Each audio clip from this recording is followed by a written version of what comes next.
CM Chandrababu ప్రవేశపెట్టిన P4 పై మంత్రి నారాయణ ప్రత్యేక దృష్టి పెట్టారు. P4 ద్వారా మున్సిపల్ హై స్కూల్ ఆధునీకరణకు శ్రీకారం చుట్టారు. సిటీలోని 7 స్కూల్స్ ని కూడా పరిశీలించిన మంత్రి అదనపు గదులు, ప్లే గ్రౌండ్ ఏర్పాట్లకు ప్లాన్ సిద్ధం చేయమని అధికారులను ఆదేశించారు. ఇక అనంతరం విద్యార్థులతో కలిసి ముచ్చటించారు. ప్రభుత్వ పాఠశాలలో విద్యా ప్రమాణాలు మెరుగుపరిచేందుకు కూడా కృషి చేస్తున్నామన్నారు మంత్రి నారాయణ.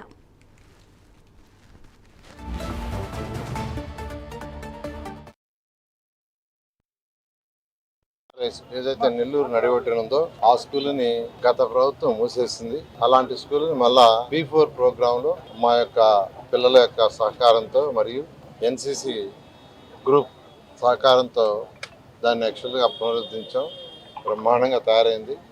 ఎవరు చూసినా బ్రహ్మాండంగా చేశారు. ఇంటర్నేషనల్ స్కూల్ స్టాండర్డ్లో చేశారు. నిజంగానే అదేవిధంగా చేశాం.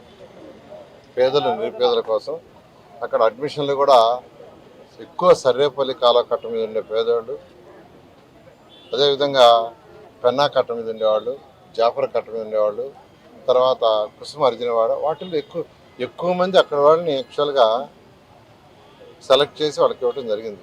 పేదలు నిరుపేదలకి ఈరోజు ఎక్కడికి పోయినా ఇవాళ ఒక స్కూల్కి పోతే యాక్చువల్గా ఆ ఏరియాకి పోతే సార్ మా పిల్లోడికి ఆడ అడ్మిషన్ అన్నారు.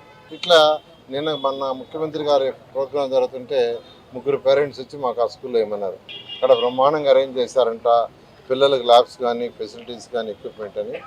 దాని మీద P4 ప్రోగ్రాంలో నెల్లూరులో ఉన్న 54 స్కూల్స్లో first phase 1 high schools 13 high schools ఉన్నాయి. ఈ 13 హై స్కూల్స్ని రాబోయే జూన్ 12కి పూర్తి చేసేట్టుగా ముఖ్యమంత్రి గారు తీసుకొచ్చిన P4 ప్రోగ్రాంలో అనేక మంది ప్రముఖులు కలిసి